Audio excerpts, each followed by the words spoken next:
107.5 The Game Podcasting is sponsored by Modern Exterminating, a family-oriented company. Professional, honest, and dependable pest control solutions. We're your one-stop shop for all pests. We do it all. We know what bugs you.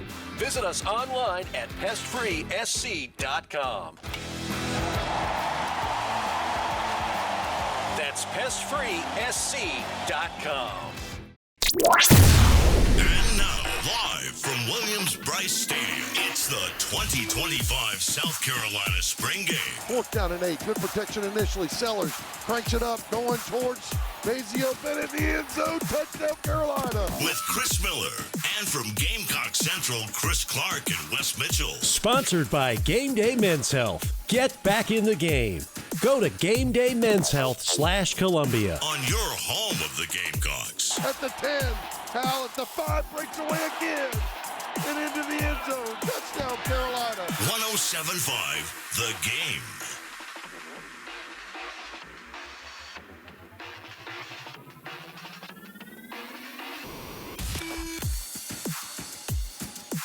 And Black, 2001 playing right now. Gamecocks set to come out for the first time in the 2025 season. Along with Wes Mitchell and Chris Clark, I'm Chris Miller, set to bring you the call of what's going to be an exciting prelude to what we expect the 2025 season to be. Guys, we've been talking about throughout the pregame about expectations, but in the end, this is an experience for the fans, Wes.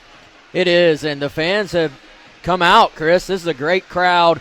We've got, I was walking in, and it didn't quite feel like an SEC Saturday, but for this to be a Friday night spring game, and spring games around the country, or maybe people are canceling these things, I think Gamecock fans are showing with their actions that they're still going to come out for a spring game and support the Gamecocks as always. Chris, one of the biggest things we heard Coach Beamer say this week, he was on Carolina Calls with our play-by-play voice of the Gamecocks, Todd Ellis, and he is for recruiting. Yep. You look at the potential transfers in her, guys who are going to potentially be committing to South Carolina next year, rising seniors, that type of stuff. It's really the only game in town, if you will, around the country in the Southeast. A great chance to get in and see what a game-type atmosphere is at Williams-Brice Stadium. Yeah, and for anybody who's been keeping up with recruiting in the visitor list, I mean, you can kind of eyeball it from up here pre-game. There's an impressive group here tonight, and this is obviously a little bit of a different vibe because as opposed to normally having this thing on a Saturday, it's Friday. You kind of wonder, hey, how does that affect the visitor list? Turns out, looks like it's pretty good, right? They've got a really good group of high school guys in here tonight from the 2026, 27, 28 class. Chance for the fans to come out, as you said, Chris. Just a great night all around. And we talked about how this team was split. Of course, Coach Beamer did a draft and let players be drafted, but looking at it, it looks like Luke Doty potentially is going to be QB1 for the Garnet team. You got Dante Reno and Jimmy Francis as the other quarterbacks. They're kind of quarterback heavy on the Black squad. Lenora Sellers, Air Nolan, and Cutter Woods. A lot of people think that may be your 1, 2, 3 in terms of your depth chart, but looks like Luke Doty, after spending last year as a wide receiver, going to be back in the quarterback role again, at least in this game tonight, Wes. Yeah, a fun opportunity, I think, for Luke. We've talked about him being a little bit of a wild card in that QB battle because you get out there at the first practice of the spring and you said, well, Luke's in the quarterback room today. So, yeah, we've talked about Air, obviously. We've talked about Cutter Woods coming in and impressing people. But, hey, Luke Doty threw for 1,500 yards as a South Carolina quarterback. So I think it's a fun opportunity for him today and really for all these guys. Well, we're getting set to have the opening call of this game. It will be a play call by Elijah Campbell with from 107.5 The Game. Can do a few kickoffs and to practice here, but Elijah has the opening call of the game, the first play, and we'll bring him up now where he can make this call when we're ready to go. But I think they're going to kick off a couple times, Elijah, right? Yes, sir. Yeah, Shane Beamer told me right before the team entered onto the field that they're going to do a couple of practice kickoffs. I think he said 4 of them. So once those 4 plays or kickoffs are done, Black team's going to take the ball to begin the game. And the first play in the script, well, that one comes courtesy of me. So we're hoping to start this thing off with a little bit of fireworks. Well, Elijah, what we're going to do is you're going to get the opportunity not just to have the play, but you're going to call the play-by-play of it. So hopefully they bust it for a big touchdown so you can have one of those legendary Todd Ellis booms at the end. Oh, I can't promise that I won't lose my ever-loving mind if it scores, but I think that adds to the excitement. I like what we got going here, fellas. You're going to love what's going to be called. I can't say too much. I'm in enemy territory. Don't give it away, Elijah. Sideline, come on now. So I can't say it out loud, but got a little razzle-dazzle playing. So tell us where you're situated on the field. We're trying to look for you down there. I assume you're on the Garnet side. Where are you actually located right now? Yes. I'm in on front of the band. Behind Matthew Fuller. Doing Gideon. Behind some players right now watching these kickoffs. Well, we just had our third kickoff that's happening now, so you're getting mighty close. Are you nervous? Woo! A little bit. I'm not going to lie. This is the first play I've ever called in a football game ever in my life that didn't occur on an Xbox or a PlayStation. So the play calling experience here, limited to none. So I made sure that we had something that was flashy, something I thought was going to score, or I had at least precedent of working. Well, the curious thing is if you make a great call, you may have some coaches lining up to make you the OC. Farther. I just got confirmation from Shane Beamer. The name of the play is called Farther. Farther. The play has a name. Farther. Okay. Farther. That matches the farther. off-season theme Yeah. of the team. Farther. Yeah, okay. I like it. Oh, Well, I love it. So now we have a name for it. Well, it's obviously something they've been practicing, getting it geared up. So we're excited to see it. It's about to happen here in just a second as the final kickoff just happened. So we're going to let you take it away. It's on you. You got the mic. You're in the field. You got control of this play, Elijah. All right, fellas. Black team going to take the field to start. Looks like we got Lenore Sellers obviously going to be the starter here. Marquis Anderson, Chase Swigert look to be on taking the field for the black team as well. Josiah Thompson's on the black team. I'm hoping to see him out here. Nothing yet. The black team takes over at the 25. And it looks like the black team's be lining up in the wishbone. The wishbone. For those old enough to remember. Lenoris under center. Full back in motion. Pitch back to Rowe. Rowe pitches back to Lenoris. Oh, boy. Lenoris catches. Fires down the field. It's a first down. First down, black team. Oh, man. A little bit of razzle-dazzle, a wishbone play. Pitch back across the field for a first down. How's that for a way to start the game? It was successful, Elijah. You get the A for the day with the call. And for those who couldn't hear, it was Lenore Sellers handed the ball off. Then it was tossed back to him, and he threw it to Jordan Dingle for a gain of about 20 yards. Now the black team will start things off offensively. Sellers takes the snap. He will hand off the first running back through is DeLorne Howell. Howell goes for about 3 yards, sets up a second down, and we'll say 6 for black. Very good call, Elijah. I could feel the excitement in your voice. That thing almost got picked off before it even got going. But then once it opened up, Dingle wide open, and Lenoris doing what he does best. I know we're a couple of plays late now, but we got to keep talking about Elijah's play there a little bit. Got to give him some time there. Sellers with the football, goes over the middle. The pass is batted down right at the line of scrimmage. But, yeah, going back to your point, Wes, the throwback was almost intercepted. I thought what was going to happen, we might have had a pick six running back the other way. It was did we know what back that was that threw it back to Lenoris? Because he actually gave a great pump fake to then it was Howell, to get the ball to Lenoris, who then dodged somebody and threw the ball down the field. That last play, by the way, batted by Sean Murphy, the newcomer linebacker, number 7. Sellers with the football is going to be offsides here. Sellers going to heave it deep, going to go into single coverage. There's a pass interference down there. It's not called. There was some a little handsy there. Yeah, I think Malik Clark. No, check that. That was who's on the far side trying to get that number. Looked like 13. I think that was Miles Norwood, number 3. Norwood. But now there was offsides. It's going to be should be a third down at about a yard for Black here, Chris. Yeah. A couple interesting play calls here early. You saw Howell, after throwing that good pass on the throwback, like you said, Wes, had a little zone concept there that he cut back and really opened up, just got him with the shoestring tackle, and then the RPO that had Brian Rowe, true freshman, out there open but was batted down by Sean Murphy.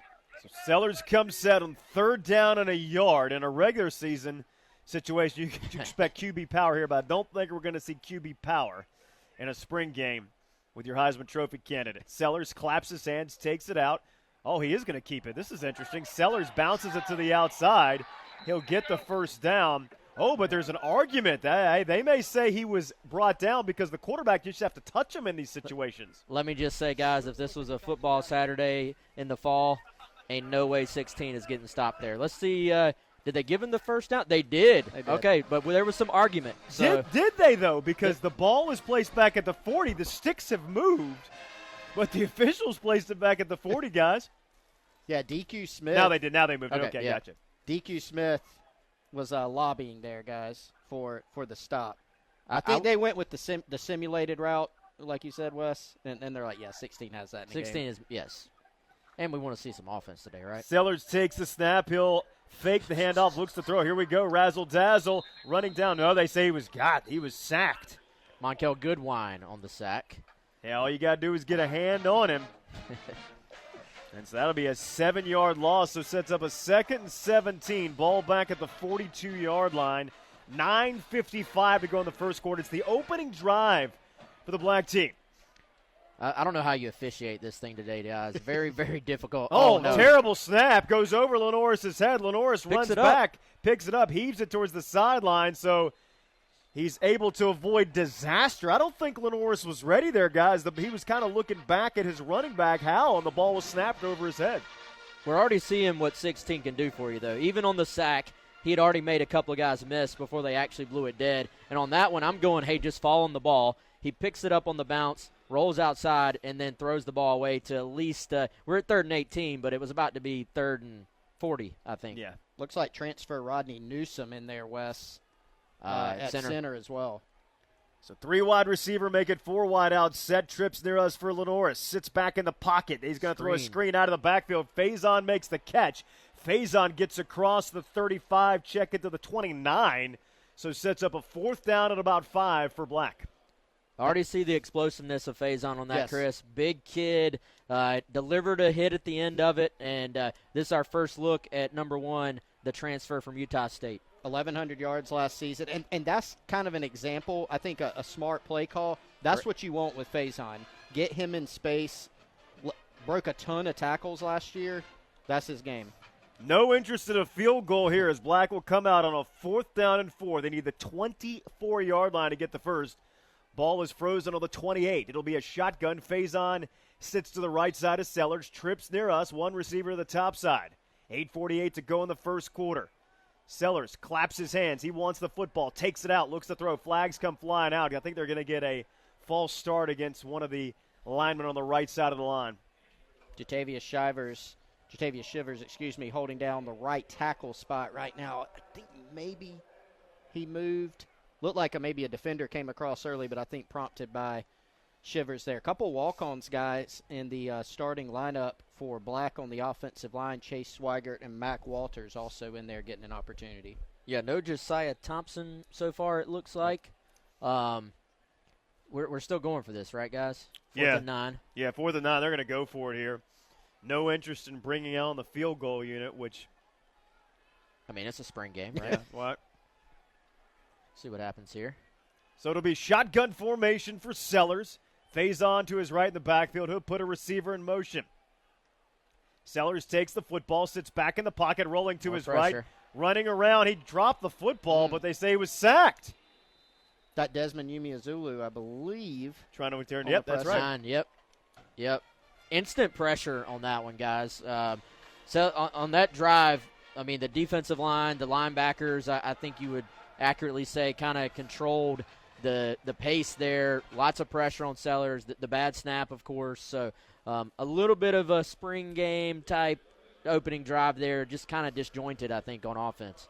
Now the interesting thing, who's going to come out starting a quarterback for Garnet? We believe it's Luke Doty. That's who we believe, based on the experience on the Garnet squad. Again, the quarterback position very top-heavy on the Black side with Sellers, Noland, and Cutter Woods, guys that we look at potentially to be your top 3 quarterbacks. So on the Garnet, you have Luke Doty, Dante Reno, and Jimmy Francis as your quarterbacks on that side. So was there some gamesmanship in the drafting of, hey, we're just going to go stockpile quarterbacks by the Black team? I mean, that's an interesting but possibly effective draft strategy reminds me of maybe last year, the year before, where one team just decided to take all the long snappers so that the other team had no ability to kick field goals. That's not a bad idea. I like that idea.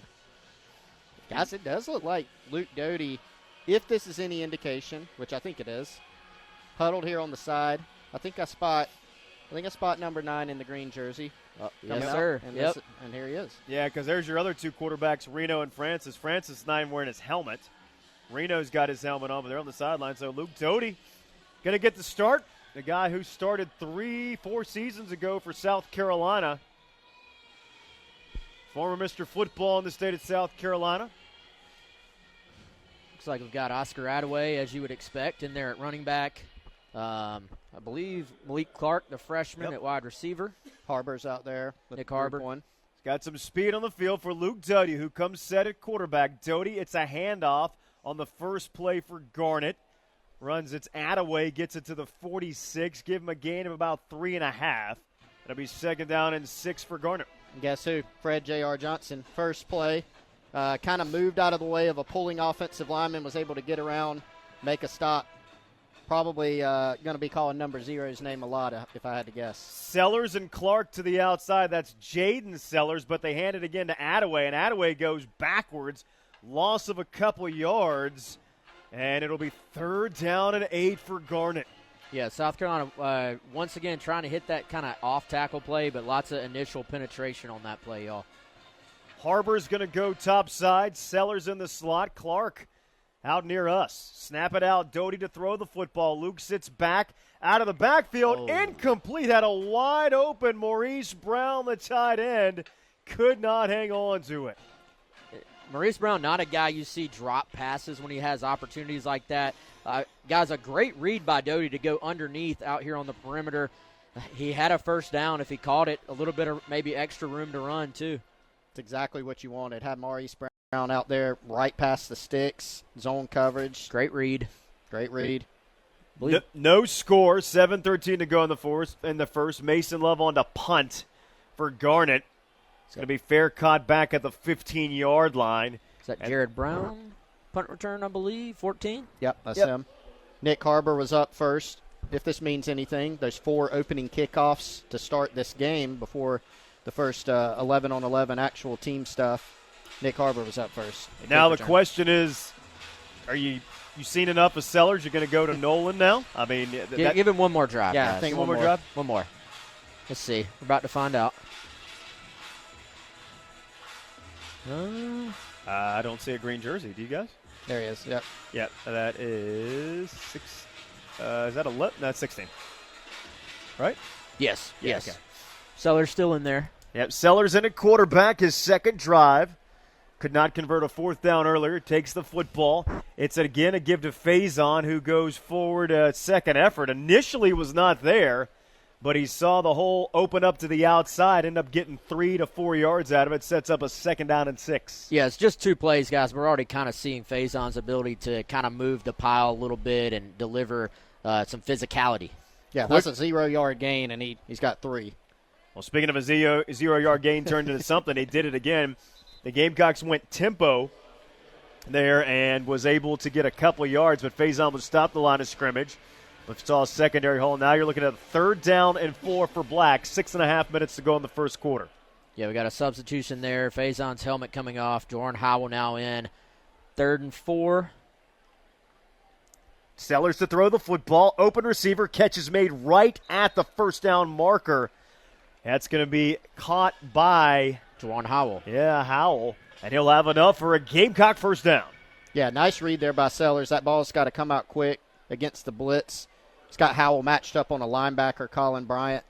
Tight window, good throw, good catch by Howell right past the sticks. Sellers quickly to throw the ball out of the receiver on the outside, makes the reception, then is slung down right at the 30-yard line. It's Brian Rowe. Brian Rowe, freshman wide receiver. Little bubble screen out there, 4 or 5 yard gain there. South Carolina introducing a little bit of quick tempo here, trying to, I think, let Sellers get into a rhythm after that 1st down. 2nd down and 5, we'll call it. Garnet making some changes. Defensive line. Got the Illinois-style substitution going on right now. Had to bring that one up. Sorry, guys. That's all right. Sellers of the shotgun. Fakes it to Howell, looks to throw the football. Sellers running More back. pressure. He's in trouble. Now Sellers going to escape to the outside. Lenoris Sellers cocks his arm, fires right to the sideline. It's batted away. Intercepted. No, they say picked off. Yep. Was it? Oh, was that DQ Smith? I saw get his hands on it. Did they say it was intercepted? Yes. DQ Smith batted it. Jaron Willis, the linebacker. Yep. We get a good look at this replay here. As Sellers was running around, he heaved it. I think they're going to overturn. Was he? I think he was standing out of bounds. DQ Smith hit it. No, he's out of bounds. He was out of bounds. I guess they don't have the ability to review it, but Jaron Willis was standing out of bounds and jumped back in bounds. Yeah, this would be definitely a review if this was a real game. We'll see if they actually do that here. Is that Beamer, Beamer arguing with having the a official. discussion with the officials? I think it's your call at the end of the day, Coach. Yeah, you're paying them. Well, he's paying. Well, okay. He says, hey, give it to the defense. Yeah, but we could tell on the big screen, Willis was actually standing out of bounds. He jumped back in bounds and made the interception. Guys, that was – I know it ended up being a pick. Heck of a play by Sellers. They didn't blow it dead.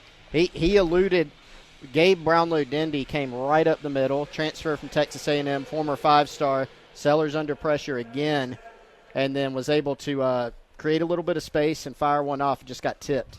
Well, even when you only have to two-hand touch Sellers, he still makes it difficult. Yeah. I mean, I don't think they touched him, and he just tried to fit it in there at the end, and a good play of just being active, and then you had the tip ball drill there. I mean, even if this thing would have been overturned, still a very good active play by this defense. Well, Lenoris Sellers' night is complete. He got 2 drives, and Nolan sets up a second down and 11 from his own 14-yard line. Nolan fires over the middle, incomplete, as he was feeling some pressure and threw a little short of his intended receiver. Was looking in the area of Rice, but could not. He kind of short-armed it to him. It'll be third down and 11. I think he got kind of not directly hit, but kind of had some pressure coming up the middle in the pocket and wasn't able to get his best throw off there going for Eric Rice. But, yeah, Nolan in the game now. First couple plays, guys, just illustrated another penalty on the offense and then more pressure.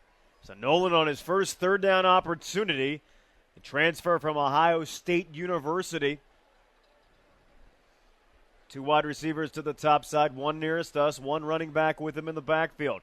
Nolan takes it out. The lefty looks to throw the football, fires towards the sideline. This one's nearly picked. But Rice, I believe that was Rice, able to come down with it.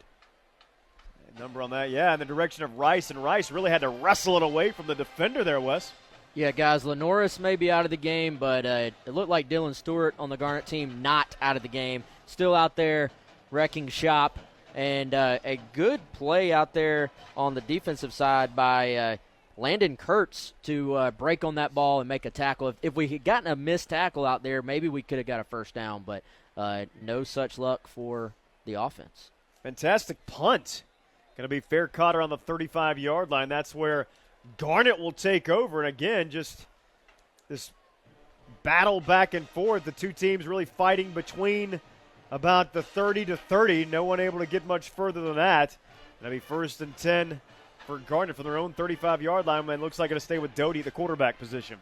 We haven't seen a place kick yet, but one interesting note real quick.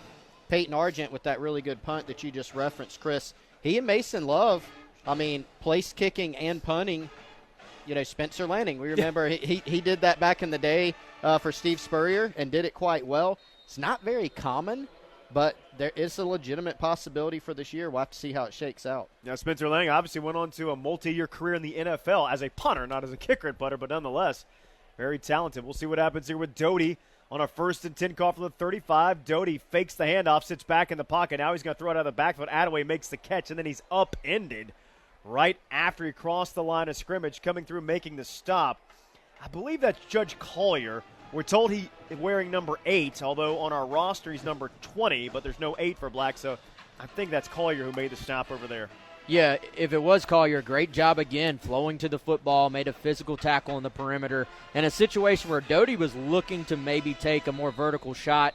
The defense had it all covered up. He went underneath, and a good tackle there by Collier. 1 quarter in the books of the spring game. It's Garnet 0, Black 0. Longtime Gamecock reporter with you guys at Gamecock Central, Mike Uva, and where he proposed to his bride-to-be just about a week ago. Played a role in that. So Coach Shane Beamer / Cupid getting at some side business, right? He can be Cupid, a side job. Lots of experience in that business right now, guys. But shout out to Mike and Brooke.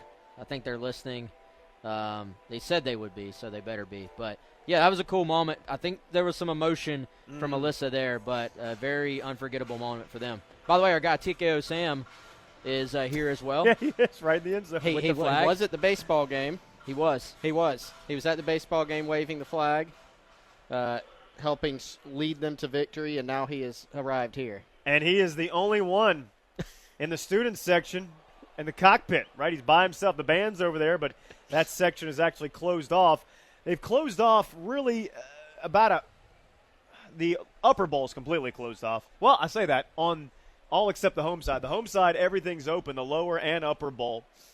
And a little bit of the end zone right below the Founders zone is open. Other than that, the rest of the stadium is closed. But you may need to think about opening some more sections here, guys, because it is pretty full here on the home side. Yeah, the west lower, I believe, is where we're at right now, right below us. And it's, pretty much full. So now south side, obviously they didn't open it up at first, I think, but now they've had to open up the south lower as well, and it's starting to fill in too. So Gamecock Nation, as always, showing out. And what's happening right now in the field, in between quarters, they do some special teams games where they go out and do some punts, some kickoffs, field goal opportunities, just give the special teamers opportunities to do some stuff. So that's happening right now. Guys, this first quarter really a defensive struggle. If we said Dylan Stewart's name once, we said it about 45 times. He wasn't hitting the quarterbacks, obviously, but he was causing chaos every snap he was in the game. If I'm Clayton White, though, I know Dylan wants to keep playing, but I'm pulling my man out and putting myself in a situation where we're getting our star player out of here because he's completed his work for the evening. We'll just put it like that. We've seen enough. Yes, I think we've seen enough to know we've seen enough. Hi, here's the stats from the first quarter about what you would expect. 66 total yards for Black on 17 plays. For Garnet, 8 plays, 18 yards. Each team's punted twice, but that's really your stats if you look at it. It's almost like looking at a peewee game just in terms of straight defense being played right now. But sometimes what you would expect in spring games, defense typically has a head start against offense. Well, they just haven't been able to get anything going down the field vertically because there has not been time to throw. And then you can kind of think along with Mike Schuler. I'm assuming he's calling plays for all of them, both teams it looks like, trying to get the screen game going, trying to get the quick passing game going, trying to introduce the running game. But the front groups are just on both sides. The front six is just kind of blowing this thing up so far. Well, I got to say, guys, Elijah Campbell's play worked out pretty well. Maybe we need more of that. That's your highlight. That's your highlight so far. Right? Our halftime highlight playback right there. That was a 29-yard gain, by the way. It was. Was it? Well, and you know what else? Yeah, it was Dingle, yep. In addition to just the pressure that has messed up a bunch of plays or prevented downfield opportunities, like you said, Wes, I'm circling 5 penalties for 31 yards, which, seems, 31 yards isn't huge, but, that was in one quarter, right? Mm-hmm. One quarter, Shane Beamer, again, I can visualize his response after the game. He is not going to be happy about 5 penalties, procedural penalties, in a quarter. Of course, these two teams were selected in a draft, so you would kind of expect some things not to work out as well as maybe they would in a regular season game because you have a lot of players that are mixed together. Plus, as we mentioned, some gamesmanship. You have one side maybe overdrafting certain position. We talked about the quarterback position. Potentially that's what happened here, where you get your likely 1, 2, 3 on one side. And you have a gentleman for the last 2 years has played wide receiver, your starting quarterback for the other side. Yeah, guys, and look, I'll be curious to see can either offense just find some semblance of rhythm.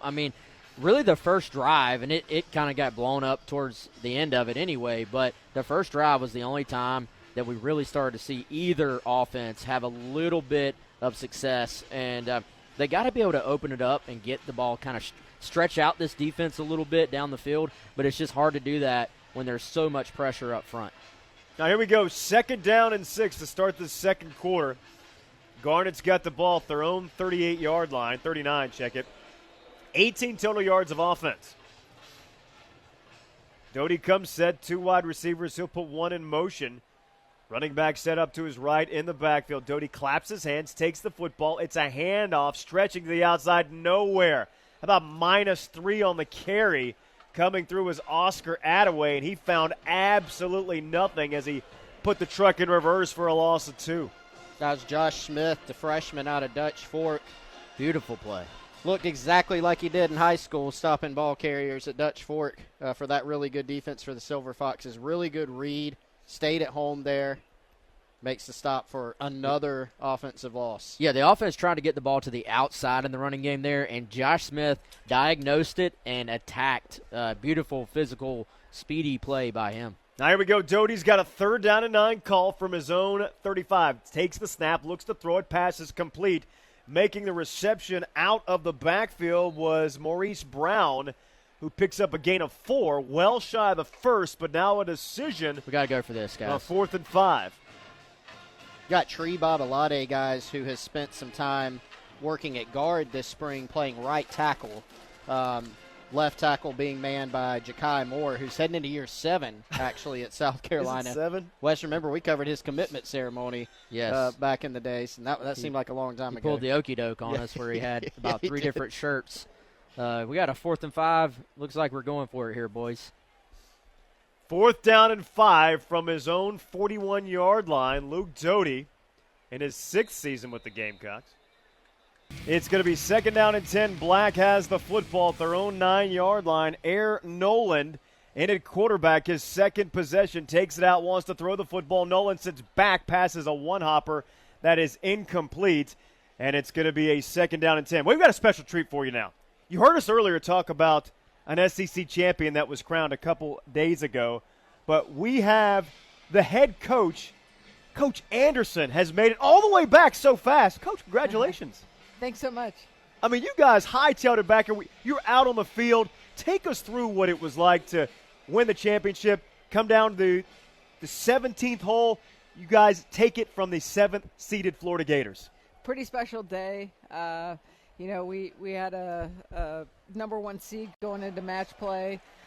Great team. Florida was really hot, but we took it down to the wire. We had our 2 seniors. Matches came down to our 2 seniors, and they got it done. Louise Ridquist made kind of a bomb putt, about a 30-footer uphill, and awesome. She just killed it, and the other Florida player had to make probably about a 10-footer down the hill. She missed it, but and then Hannah Darling, was on the extra holes, and she didn't have to play it out, but she was on extra holes, and we kind of had the lead, but it was down to the wire, and Florida took us to a very, very tight match.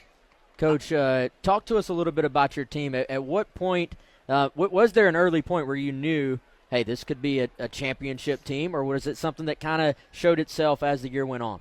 No, listen, I mean, I think we've always had a championship team here. We have a very special group. We have 3 special seniors. We have 3 players in the top 20 in the world, so we have a lot of experience. And we have the same team returning from last year. That's a top 5 team in the country. So I know that this is a team that can get the job done. Match play can be a tricky thing.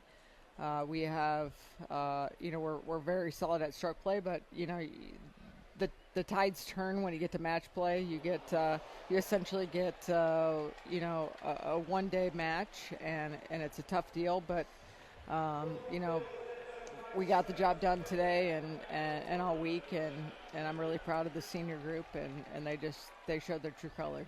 We're talking with Coach Anderson, of course, the head coach of the Gamecocks golf team, SEC champions. The last 3 plays, Air Nolan just threw an interception. It was picked off by Miles Norwood, so it will be Garnet's football at the 35-yard line. So, Coach, obviously SEC champions now. What's next now for the Gamecocks golf team? So we go to regionals now, have to qualify through regionals in the top 6 spots, and then do that and head over to national championship in San Diego, California. Keep it going. we got to keep the momentum going. Hopefully, we've got a great team. Love what our lineup looks like, and gonna keep this headed forward. Got a lot of work left and a lot to accomplish. Coach, congratulations, and congratulations on bringing another championship back to University of South Carolina. Thanks so much. She is Coach Kaylin Anderson, the SEC Women's Championship. They brought it home today. Coach, thank you so much. Thanks for having me. Thank you. Timeout on the field, the men's football team. We say the men's football team is at her. Obviously, the football team getting set to resume play. They're in the middle of a timeout now, Wes, but while we're away, we saw Aaron Nolan have a couple big plays, but then he threw an interception that Miles Norwood made a great play and picked off. Yeah, Miles made a great break on that ball. It looked to me like Aaron Nolan kind of committed one of the quarterback cardinal sins and threw the ball back towards the middle of the field. But a great job by Miles Norwood, who is another one of those newcomers, a transfer in from Ball State. Made a great break on the ball, and then you talk about DBs, do they have hands, do they not? He did a good job of holding on to the ball through contact. So a good special play by Miles here in his first game in the Garnet and Black. All right, so Luke Doty coming out with Garnet, trying to put some points on the board. 8:08 to go. Doty takes it out, gives it off to Attaway. Attaway finds a head of steam, gets across the 40 to the 37 before he's hit and brought down, set up a 2nd down and 7 for Garnet. Yeah, guys, there's no real ability right now to just drop back and pass the football. So, you see Coach Shula there, I think, trying to just get something positive on 1st down, try to carry over a little bit of momentum as they're in plus territory off of that interception. So they'll call it 2nd down and 6 officially, 7.5 minutes to go in the second quarter. Doty comes set, one wide out split each side, 2 tight ends. It's a give, bouncing it to the outside. Looks like that's Attaway again, who gets a 1st down. Give him 11 yards on the carry. No, check, that's Matt not Fuller. Attaway, it's Matt Fuller. Fuller, we've seen a dosage of Attaway and Fuller for Garnet, but Fuller's really, that's about his 2nd or 3rd really explosive play. We've seen him in a couple screen games here, Chris. Yeah, I mean, they've been trying to get the ball out to the perimeter, we've said all game. Mm-hmm. Limited success there, but Matt Fuller finding a little bit of space and showing that burst. This is a guy that ran for a bunch of yards in high school out of Georgia. We should have flags all over the place there. I don't know how that flag wasn't called. Incomplete pass by Doty, but like 3 guys on the offensive line moved. But no call, so it'll be 2nd down and 10 with 6:55, clock frozen there after the incomplete pass from Doty. Maybe Coach Kaylin Anderson called in a mulligan there for the I guess for the offensive line. Guys, I want to go back to Fuller real quick. For those who haven't seen him in person, this is a big physical kid, but he hit top speed in a hurry on that run to the outside. Great sign for number 28 there, a young running back for Carolina. So here we go to 2nd down and 10. Doty, 3 receivers. It's another give to Fuller. Fuller cuts it back across the field for a gain of a yard. Again, there was just nothing. Time after time, guys, the running backs are having to make that 2nd cut because their initial place they want to go, doors being slammed pretty quick. I think one of the things that we've got to keep in mind watching this as well, in addition to just this is a spring game, you're mixing and matching the offensive line. You're not seeing Mike Shula calling a bunch of quarterback having the option to pull in this game, right? That kind of limits your options when you've got mobile quarterbacks like Sellers or Luke Doty.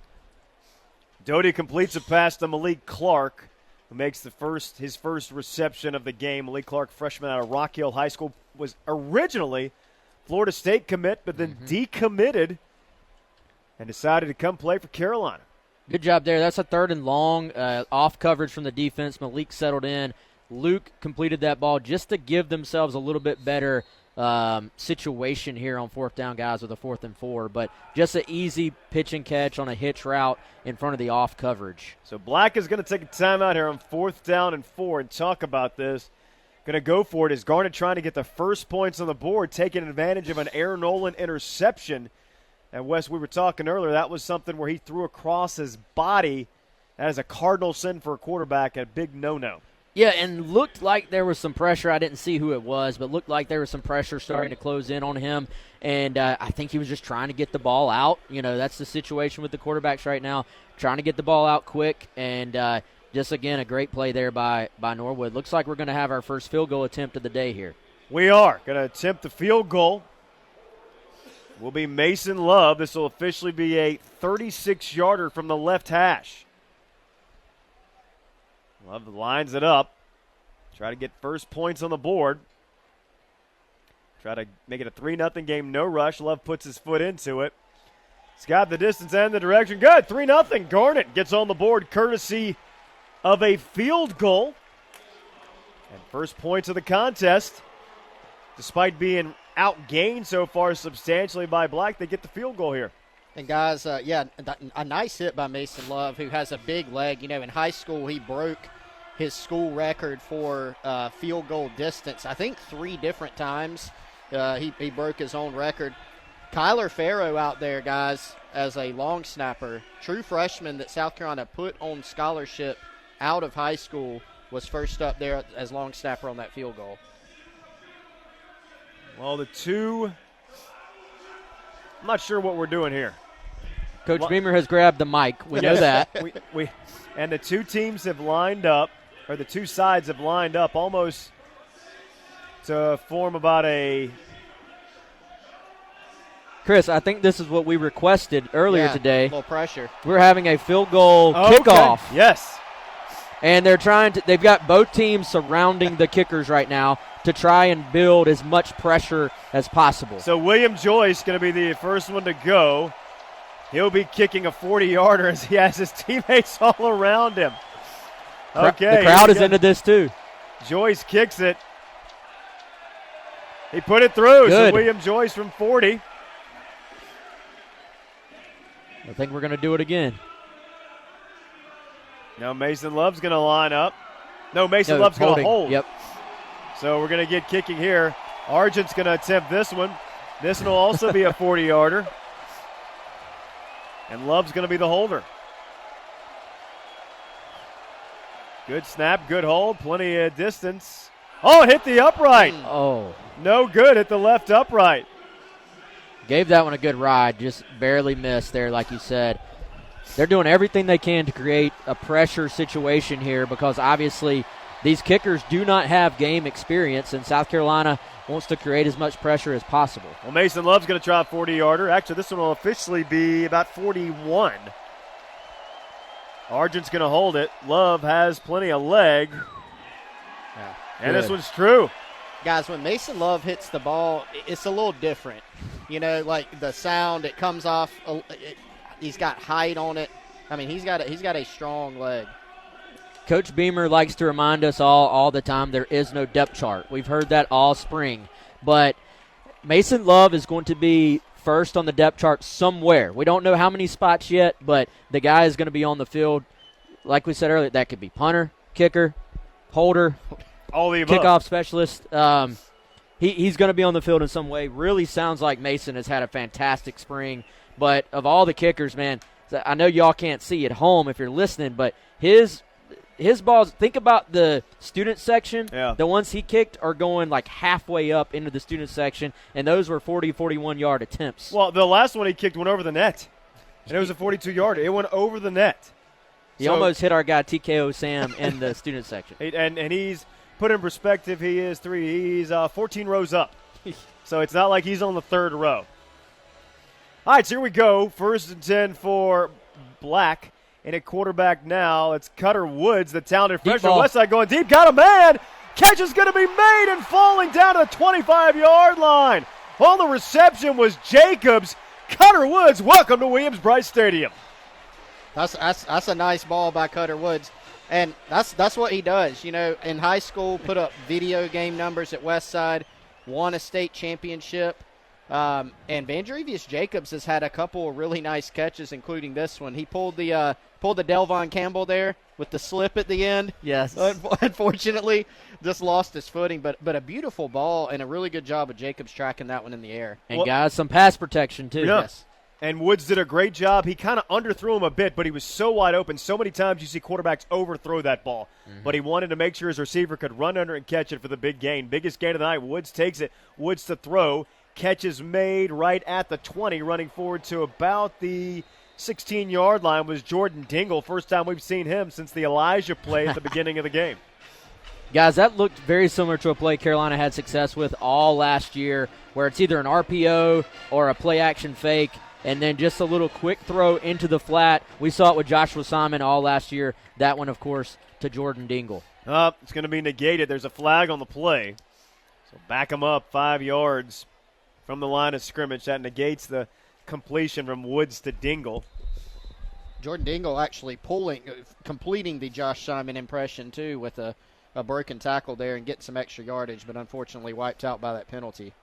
Woods comes set with 3 wide receivers to the top side, 1 nearest him. Snap it out, looking to throw the football is Woods. Woods going to tuck it and run. Woods fires incomplete. I think he was just trying to chuck that one away and get rid of it. So set up a 2nd down and 15 for the talented freshman from Anderson, South Carolina. Before the penalty, it felt like there might be a little bit of momentum coming off of that deep ball throw, but then it just goes to show you the little 5-yard penalties here or there when you're already struggling on offense can just be a momentum killer. I do want to go back to that initial throw by Woods, though. A true freshman just coming in, first-time opportunity out here, and, it was a dime. Woods goes empty, 5 wide receivers. First time we've seen this tonight. Cutter to throw the football, fires it complete, going down, making the catch right at his face mask. I believe that was Rowe again. 3rd time he's been on the receiving end of a pass tonight and kind of fell right down and caught it right at his face mask and got darked. I believe we got a premature first down signal there from B-Rowe, but good catch nonetheless. A kid that is just quick, can jump out the gym, as they say, and just another one of those super talented freshman wide receivers. Maybe he's indicating a 5-yard gain. Maybe that was it. Five fingers there. 3rd down and 10. Woods tries hard count, does not get anybody to move. Faison set up to his right in the backfield. 2 wideouts top side, 1 nearest us. That's Rowe. Woods to throw the football. Fires it towards the end zone. Catches made. He doesn't get in, but what a throw by Cutter Woods. He found the receiver. Again, it's Rowe.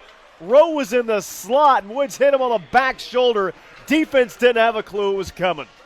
Couple things there, guys. Cutter Woods checking that play before the snap. As the clock was winding down, 2 seconds, got it off, and threw a dart. Woods on a keeper. Cutter Woods into the end zone. Touchdown. Cutter Woods comes in his first drive as a Gamecock, and he marches black right down the field, and they take the lead 6-3. Great run there, obviously, by Cutter, but set up by a throw just to even have the guts to make that throw as a true freshman in this situation. A seam ball, that's when you have zone coverage. You run those guys down the seam and just put it in a perfect spot, guys. So that's 2 beautiful throws from Cutter on that drive.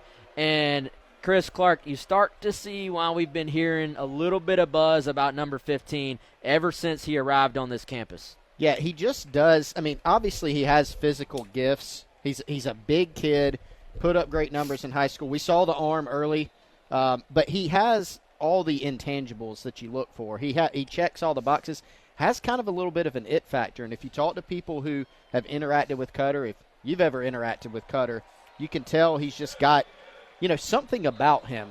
Great leader. Again, I'll go back to the throw. That seam ball, yes, it was a great throw. In traffic, I mean, sitting up here from the press box, you could see how many defensive jerseys, how many defenders were in the vicinity there. He fit it in, but just the prep work before the play, as the clock was running down, 2 seconds, checking that play and getting exactly what he wanted and then executing. Impressive stuff for your first scrimmage action in the stadium.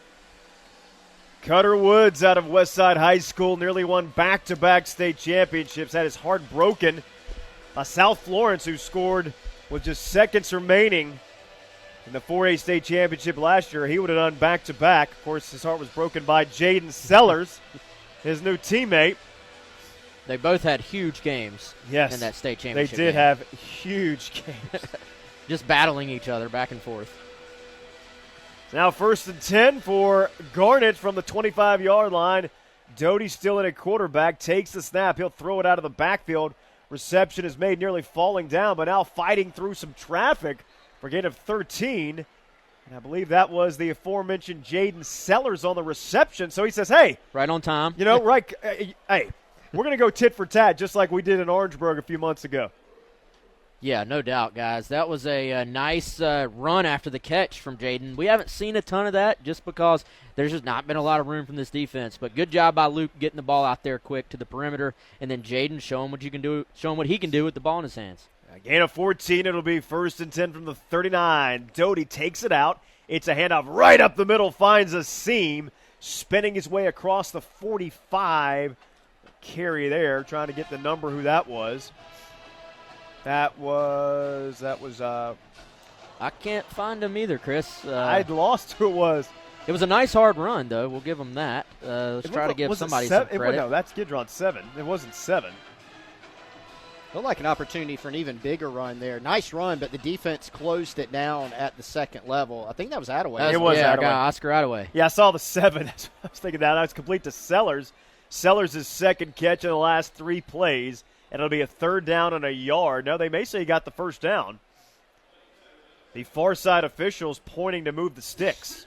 That's another quick throw to the outside. The difference in this one, though, the defense much more quick to the football there, and probably was probably a different coverage on the outside there, but good tackle by whoever was on the spot there. I didn't think he got it, but they may have given him the 1st down. I think they're actually claiming that the defense called a timeout before the play, too. I think he's going to be about half a yard shy. There is a time on the field, guys, but so far, at least over the last 10 or so minutes, freshmen making big plays. We talk about the big throws by Cutter Woods and the leadership.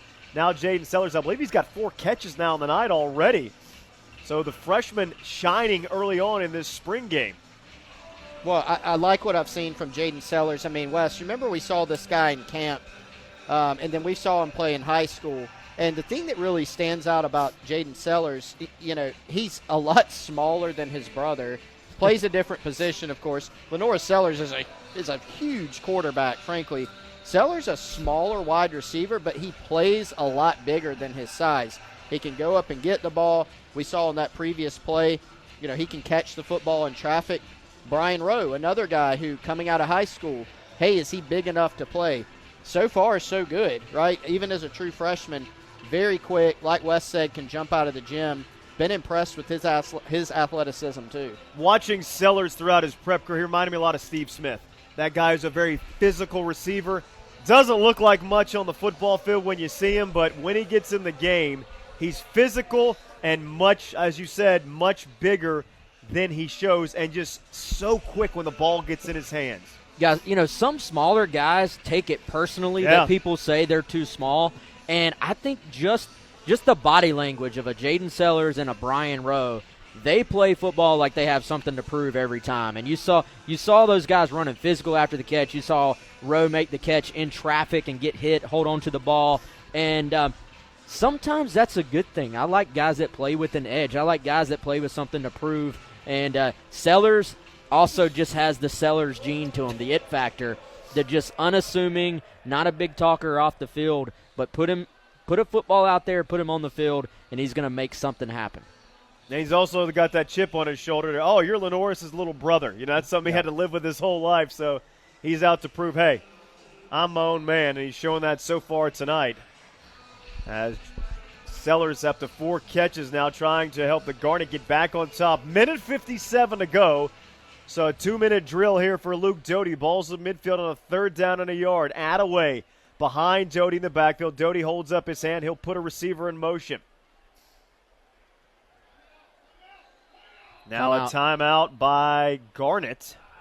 The play clock was approaching 0, guys, so you heard actually in the booth next to us, you heard some of the coaches yelling timeout, timeout. So they get the timeout and 3rd down and a yard.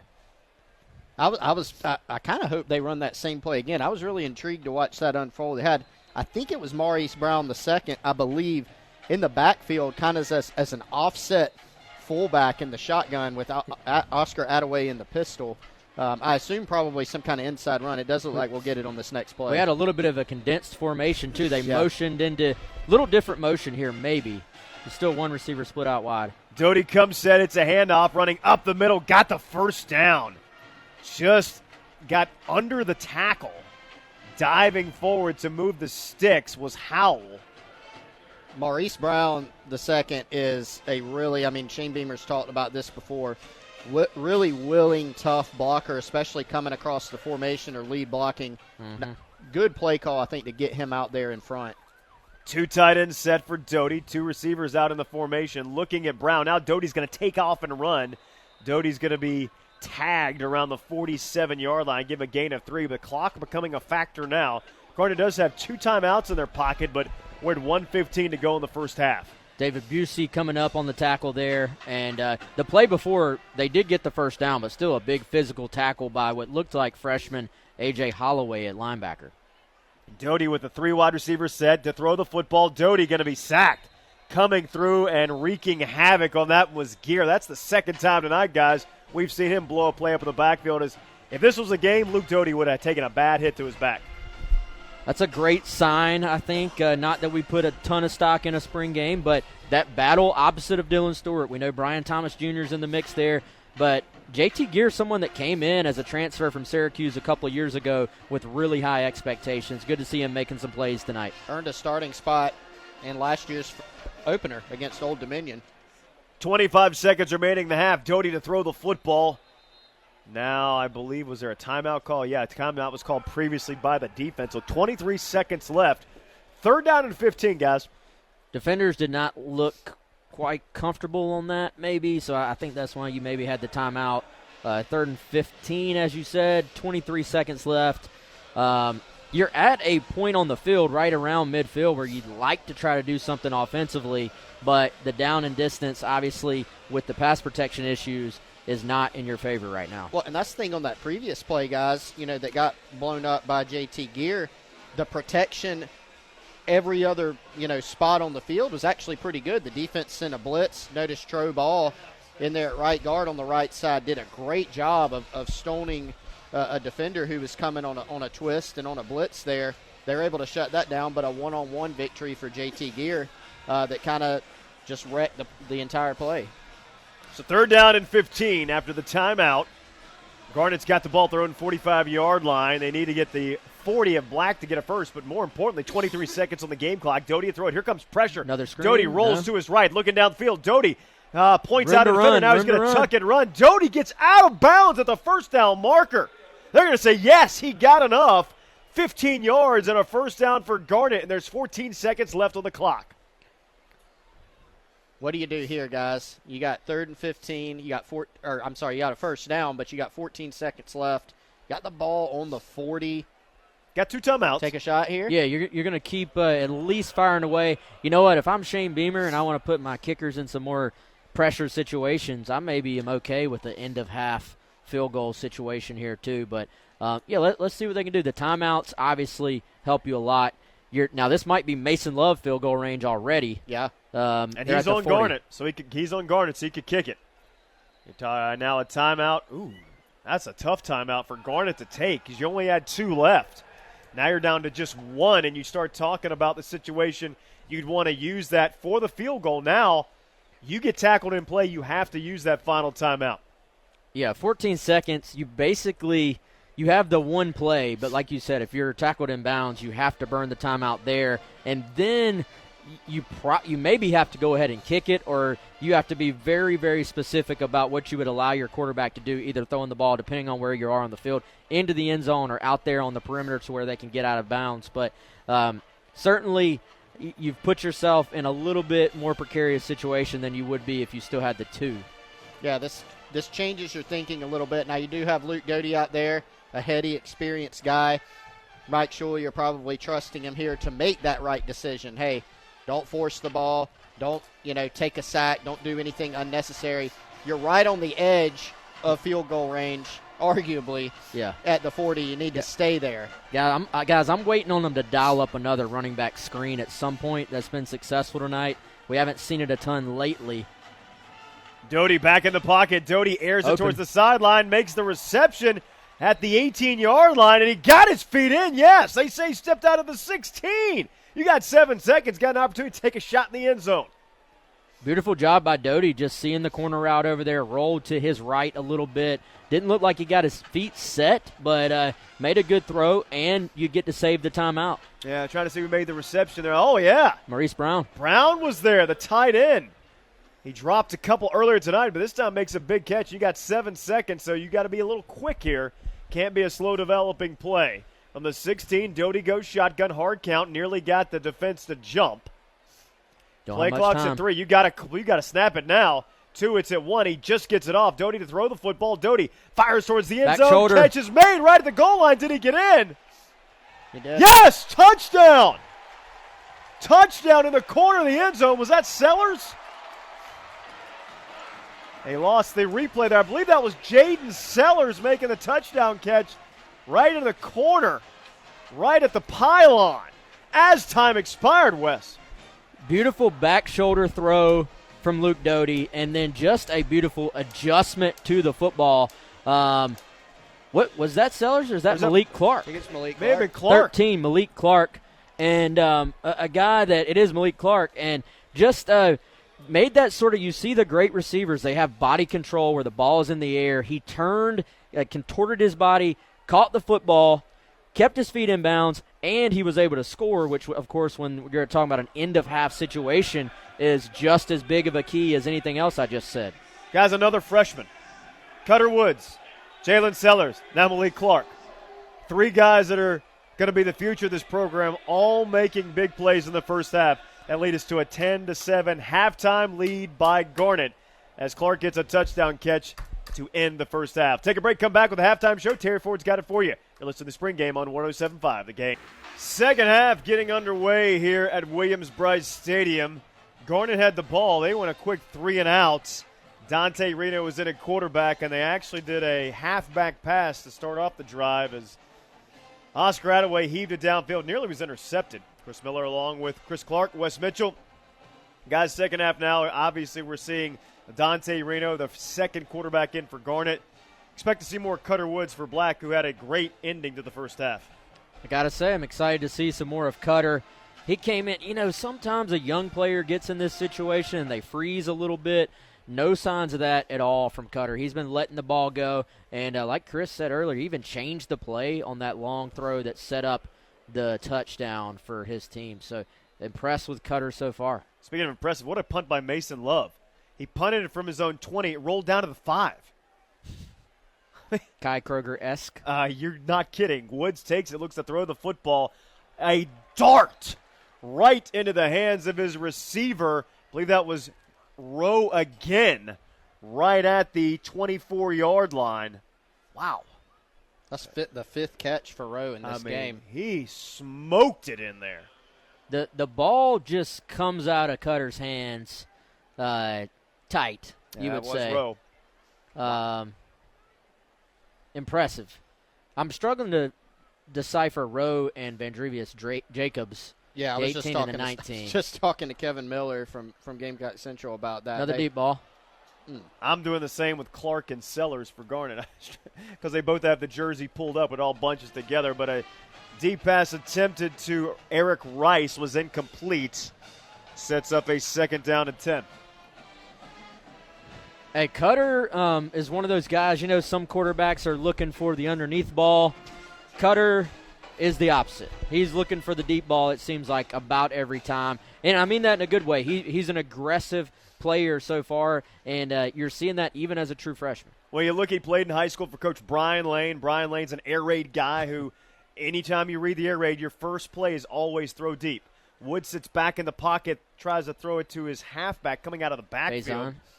Yeah, and incomplete. Sets up a 3rd down and 10. Well, like a little bit of a miscommunication there. Faison was running a wheel route. Woods kind of threw it inside of him there a little bit early before the play fully developed. He was matched up on a linebacker, so that could have gotten interesting.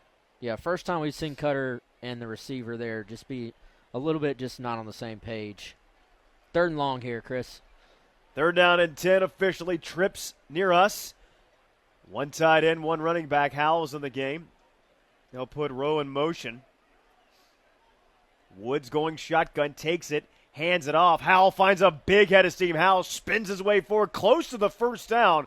See what spot the officials give him. I think they're going to be about a yard shy. So 4th down and 1 for Black and a decision for the coaching staff. How about Black team drawing up the run there on 3rd and long, and they actually got a blitz from the defense, but they were able to block it up pretty well. And Howell hit that little seam and had a little chunk play there. You got to go for this now, right? No, we're going to punt. I thought we were maybe setting up a situation where they were going to go for it on the 4th and short.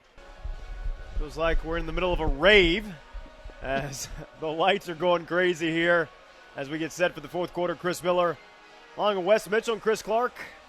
The new light show, guys, looking good right now as the team's getting the Black and Garnet getting set for this 4th quarter. I think they just told Justin King he can just go nuts with it. And he did. We got the remix going on right now. Every color on the spectrum is flashing at us right now. Got your glow stick, Chris? I got them in my backpack. We don't need one, actually. There's just so much lights. The show is over, but my eyes are still flickering right now. There was a lot of dapping up after that. I thought they might just call it a quarter, but we are getting what will probably be a pretty quick 4th quarter here, boys. And it looked like I thought for a second maybe some trades were going on. I saw players going to different sidelines. Dante Reno now wide open quarter. out of the wheel route. And incomplete. Had his receiver wide open, but Wes, I think he waited too long. Fuller was there, but waited too long. Now Fuller's a little shaken up. Yeah, he had the wheel wide open out of the backfield and just did not see him. And now, yes, that does appear to be Matthew Fuller, who initially was up but then went back down. I will take a break. 9:52 to go in the spring game. It's 10-7 Garnet on top. This is the spring game on 107.5 The Game.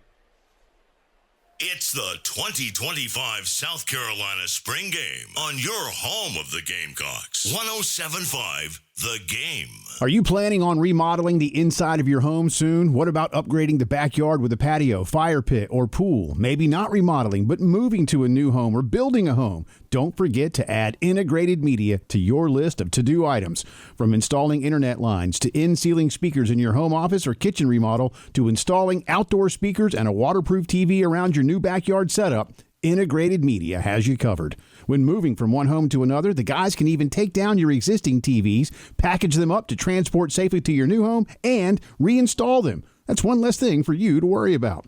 And last but not least, when planning to build your custom home, make sure that you don't forget about planning for all of today's and tomorrow's technology. You might not need coax cable in your home, but you do need Cat 6 internet lines, and some builders don't even realize this. We can help with any remodeling and new home construction. Give us a call today, 803-948-8327, the best in home theater, Integrated Media.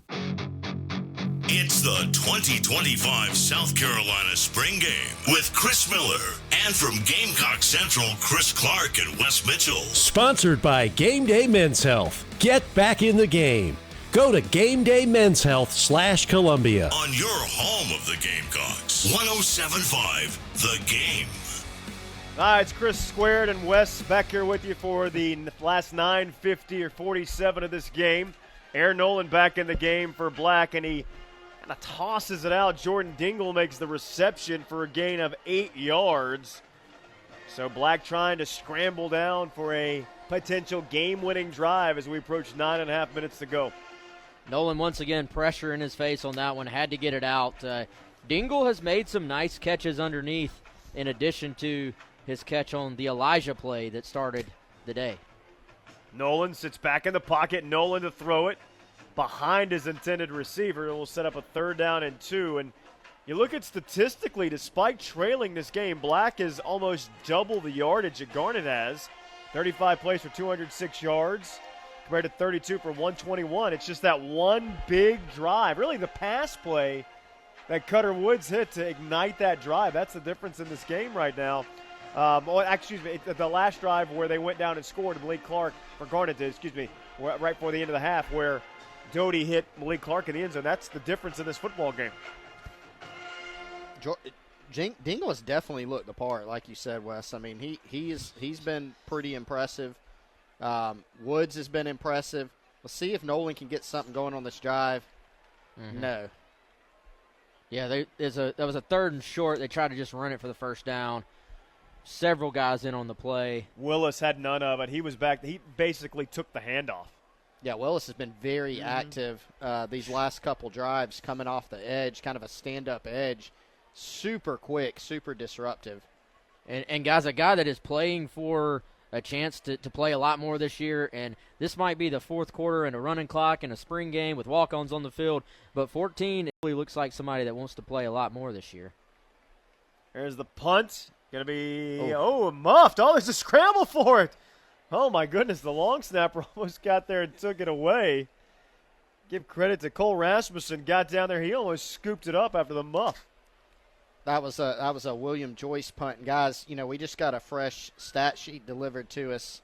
And I'm really not trying to make a joke here, but Mason Love is making his case for maybe MVP of this game. 5 punts, a 74-yard long, and 4 of those 5 punts down to inside the 20. We also saw his field goal. Nailed it, right? So in the pressure situation, very impressed with Mason Love. And that was the punt we were having a discussion, because the way they punt this, it's no pressure, stuff like that. Yeah. So it's almost like during a timeout. We were talking. I was like, whoa, what happened? Why did the field flip so much? I was one, no one was really paying attention. Mason Love boomed at 74 yards. And averaging 46.6 yards a punt. So very there's a reason Kai Kroger was bragging on this guy at Pro Day. 4 inside the 20, too. Reno takes the snap. It's a give on the key, running back bouncing through. I believe that was Chase McCracken, who's now in at running back, I think. 31. You have Neil Salvage in at running back now for Garnet. We've got an odd mix right now, guys, to where there are, some walk-ons, some kids that wouldn't normally get to play that are getting a chance to play. But then you look around, I think Babalade's still in there. Is Boaz still in there, Chris? I think he may be. You've got some players that are, going to play a lot this year that are still on the field. True freshman Shed Surratt out of Gaffney also out there. He had a good spring, you hear. J.R. Johnson still on the field, I think, on defense for the black team. And Neil Salvage, second consecutive carry, brought down in the backfield by Dodd for a loss of a couple. So 3rd down and 9 now as we approach 7 minutes to go in the contest. Garnet's still holding on to a 10-7 edge despite being outgained by double. And Dodd's a guy that he really looks the part as a freshman. You can tell still young. He's going to get bigger, stronger, needs to. Still somewhat raw, but has a lot of physical tools that you really can't teach. Reno going to tuck it and run. He's going to go out of bounds well short of the first down. Clock will freeze at 6:46 after he goes out of bounds. And it should be 4th down, probably about 4. We'll see where now they get the clock rolling. We'll see officially where they put him out. Well, with a running clock, you may actually have to just go ahead and go for this, guys. Now the clock's, I don't know. It's like they want to go to running clock. It's a spring game running clock, so you kind of have some. You do whatever you want. Got some leeway. Game. Yeah.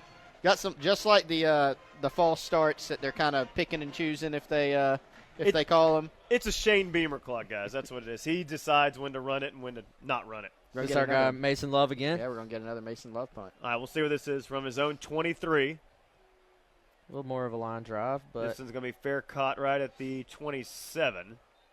So still about a 50-yard punt. And that is Brian Rowe. I can see it now. 100%. Is it really? It really is. 4 letters, 18. I see it. Yeah. I think we may have called in a favor and said, "Can you guys please loosen the jersey up a little bit?" Untuck the jersey a little bit more so we can see. Well, the jerseys are so form-fitting around the shoulder pads these days that when you have the indentation of shoulder pads, you can sneak parts of the numerals up in there, and you can't tell the difference between a 16, 18, or a 17, a 13. We are going to get a Cutter Woods drive here. Cutter Woods comes set from his own 29. It's a 10-7 lead by Garnet, so Black trying to come back and win this game. Woods fakes it, looks to throw the football, looking downfield. He has a receiver open. He throws it too tall. So an underneath receiver coming across. That was Lex Cyrus. The intended receiver could not hang on. It'll be 2nd and 10. I actually thought Woods had Eric Rice down the field for a bit, but maybe didn't see him until late. Threw the ball underneath. Incomplete. Clock does stop on the incomplete pass, so we're back off the running clock. Now it's going again. I think they're trying to give us a finish. Yeah, I see what you're saying. Trying to make sure there's an opportunity. You know, when when the Harlem Globetrotters, like, they kind of mess with the clock a little bit to make sure you get like, we're either going to see a game-winning drive or a stop at the end. Trying to give us some drama, maybe. Pass complete by Woods up to the 35-yard line. I believe that is Jacobs. That is Jacobs. In our Is It Jacobs or Is It Rowe Good job, game Wes. we're playing here. I mean, look, the point, both of those guys have had productive nights. You know, Vandrevius Jacobs, still a young player, actually, going into his third year of college football. Played a little bit at FSU, played last year, battled an injury here at Carolina in the back half of the season. Still a talented guy. High snap to Cutter as he sits back in the pocket, throws across his body, and the catch is made. Goodness, boys. What a throw by Cutter Woods as he finds Cyrus for a gain of 13 and a first down for Black. Man, oh man. Cutter, you want to talk about arm talent. Rolling to his left, got his shoulders back around. Not many guys are making that throw as accurately as he just did. And he put it perfectly on what is another freshman wide receiver, 4-star guy in Lex Cyrus. Woods goes with 3 wide receivers, 1 running back. Cutter to throw the football, steps up, he's going to air it out. And going down the sideline, there's got to be some PI there. He had a receiver running, that was Cyrus again, and Cyrus was absolutely draped by the defender's jersey was coming off, but no flag thrown. Among other things, something that you notice about Cutter Woods, he's putting the ball where it's either going to be caught by one of his receivers or by nobody, right? Like, he's not putting the ball in danger. Even on that ball, you see one-on-one opportunity. Ball's thrown out of bounds. But on the previous play, right, throwing kind of across his body but gets his shoulders squared, doesn't put the ball in danger, whereas a lot of guys might in that situation. And these are quick decisions, too, Chris. 2nd down and 10 for Woods. He'll sit back in the pocket to throw it out of the shotgun. Goes down the sideline, incomplete. Had a receiver, just went right through his hands. I think the receiver felt some contact coming. That was Dingle, and just missed it. Sets up a 3rd down and 10. You were speaking about Woods. I believe Woods, his touchdown to interception ratio last year was 46-4. 46 touchdowns and just 4 picks. If you go back and look at the stats from that state championship game, too, maybe the highest average completion I've ever seen in a single game. So you're seeing the aggressive mindset, the quick decisions, and just a pretty strong understanding of offense for a young player. Woods to throw the football, 3rd down and 10, rolling to his right. There's flags all over the place. Cutter throws it across his body, and it's a one-handed catch. How about it? Eric Rice. Yes, but it's going to be all for naught as there was a holding penalty thrown in the backfield. So that'll back him up.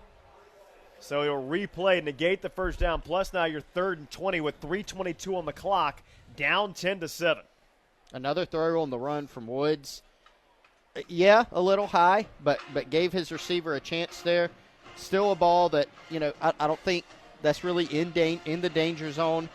Of course, could have gotten tipped, but a great catch by Eric Rice, who's done some nice things throughout this game as well. He's had a good night, man. Yeah, he really has. Let's go back to Cutter, though. Just it seems like for a young player, a great understanding of where defenses, where the hole in the defense is going to be and where his receivers are going to be. Sit back in the pocket. Woods looking to throw. Woods now steps up. Cutter rolls to his right. Still looking down the field. Heaves it into traffic. It's picked off. Intercepted down the sideline. We jinxed him.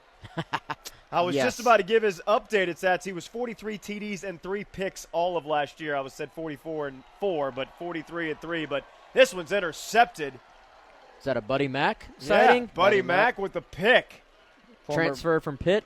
Former Burns standout. Transferred from Pitt. Walked on here at Carolina. Trying to earn himself some more playing time. Key guy on special teams last year. Could be this year too. Should be.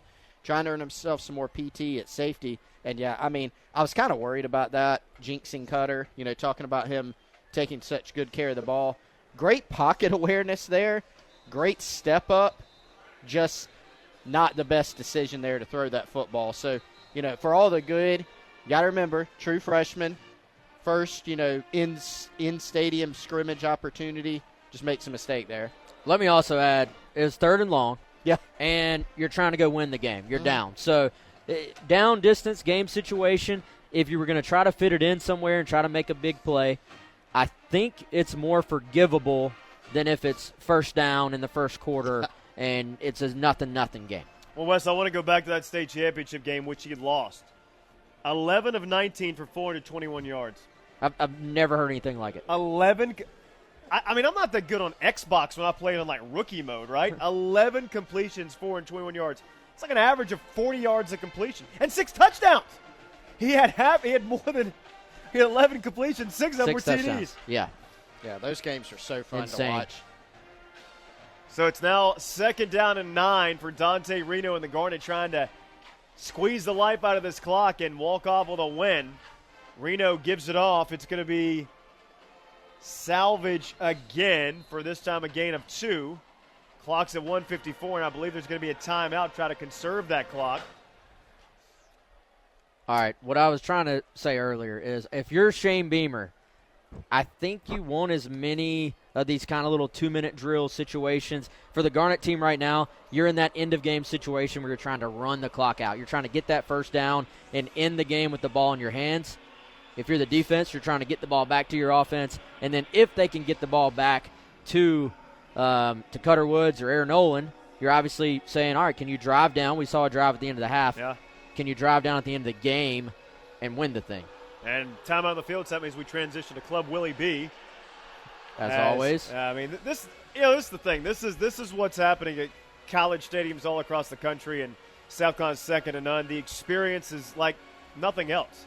And especially at Williams-Brice Stadium, a lot of schools will, have someone talking, running commercials, stuff like that. Not here. You've got a full game-on, fun experience. This is why it's so much better to come to a game than sit at home and watch it.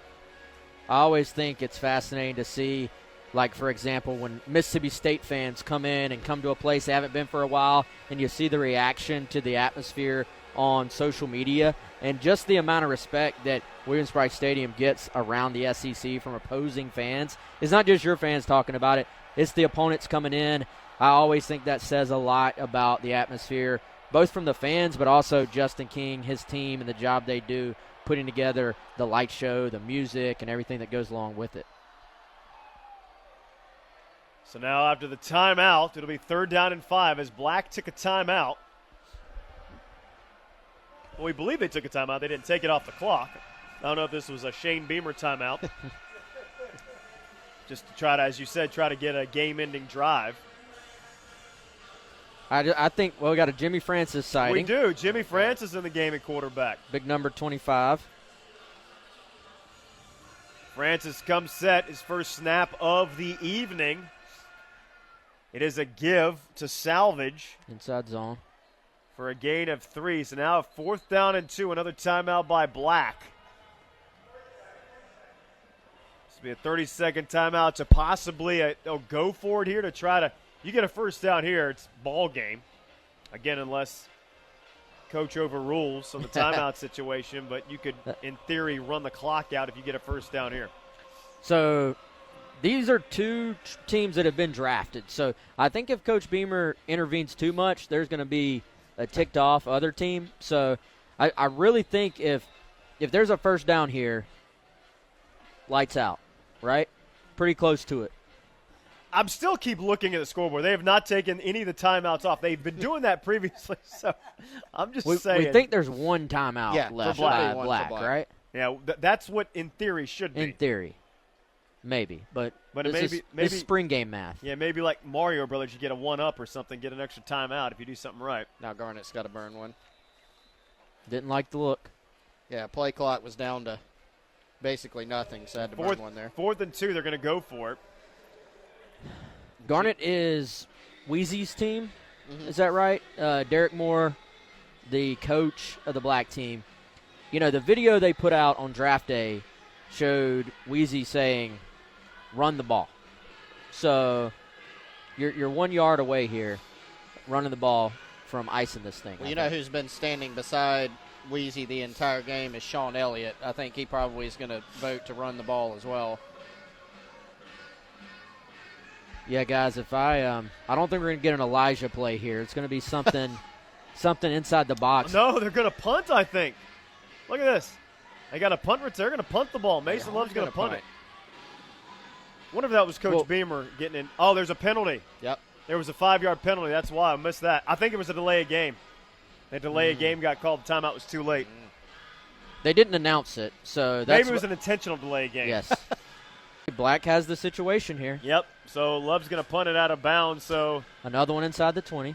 Now who's going to be the quarterback for Black? Are they going to go with Woods, or are they going to give Nolan an opportunity?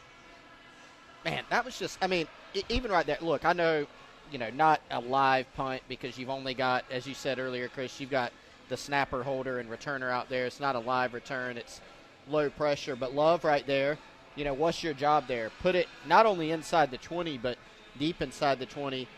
He punts that one right at the 10-yard line. It goes out of bounds. So exactly what you needed there. That was beautiful. Aaron Nolan will get the opportunity for the game-winning drive.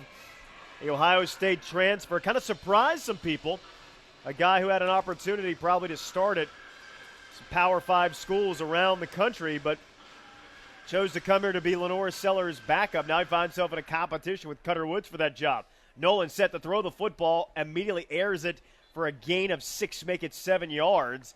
But going to have to go tempo now as that clock's down to 1:35, and you just got one timeout in your pocket.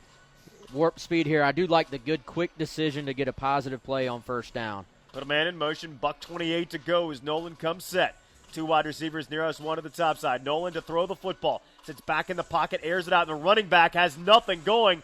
Blown up. Was that Fuller on the reception? We'll see. Yeah, I know it was Scott. The reception.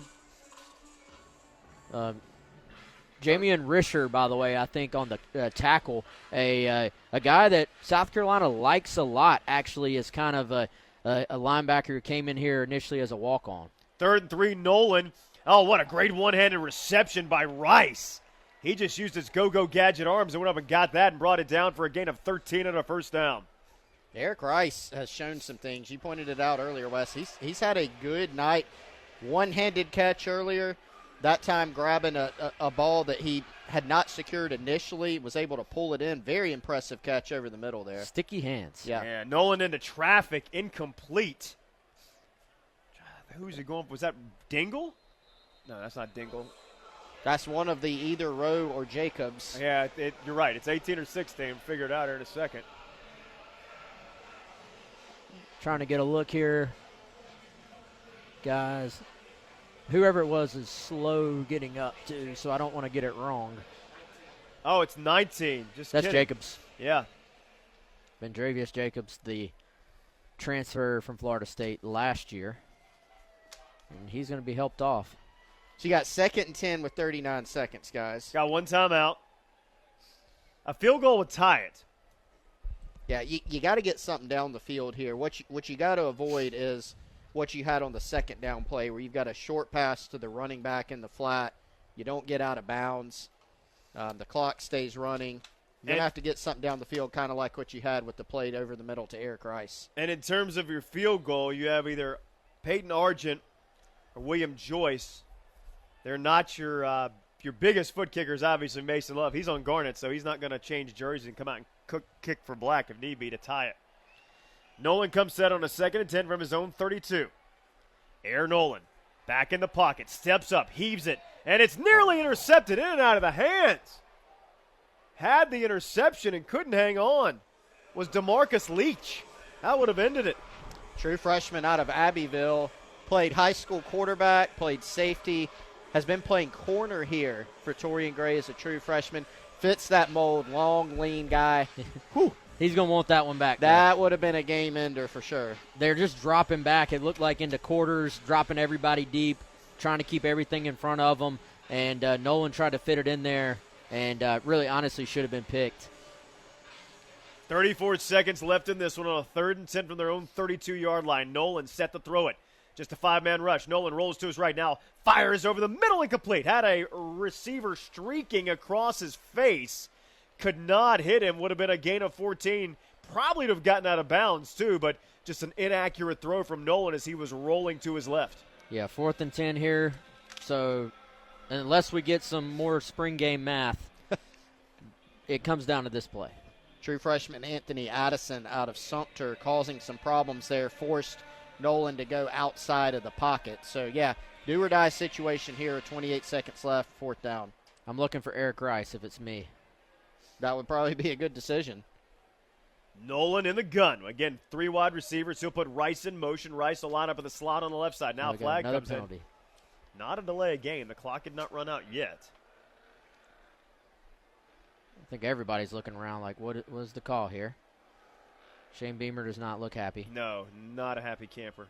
I think we might have had a disconcerting defensive delay game. Yeah, disconcerting signals. I saw Beamer doing a clapping signal towards the Garnet sideline, so somebody must have clapped and simulated the snap basically on defense. We saw that called a lot more in college football this past season, I feel like. So now it's 4th and manageable, 4th and 5. Need the 42 to extend the game, but clock's a major factor now. 28 seconds, just the one timeout.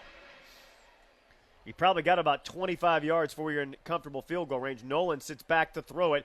Pass is caught. Dingle with a critical catch down to the 47-yard line. Clock's at 22. It'll stop momentarily to move the sticks. Little quick in route from Dingle showed strong hands there to make the catch in traffic and get the first down. Nolan's got to go. 17 on the clock. Claps his hands. Looks to throw it. He's got the one timeout. Nolan airs it out. It's going to be a moon ball thrown up, and it's incomplete.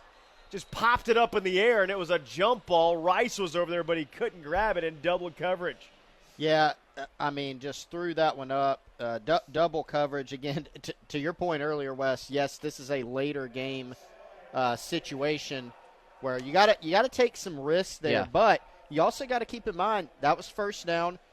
You've got a timeout in your pocket, and you're with a positive play or two, you're in field goal range to tie it. So, not the best decision there, I don't think, to throw that up into double coverage. Yeah, the possibility of a field goal quickly running down with that, because that play took a lot of time off the clock too. And you had a penalty, a 5-yard penalty on the play anyhow, so you back up 5 yards. So now, you talk about this. If you want to have an opportunity, again, you've got Arjun and Joyce. I would say probably 50 yards is really going to be low. You got to get the ball down to the 33-yard line for a 50-yarder.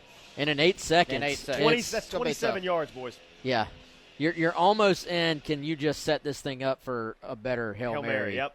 You've got 2 plays, essentially. Oh, but now you got another penalty. False start on the offense, I think.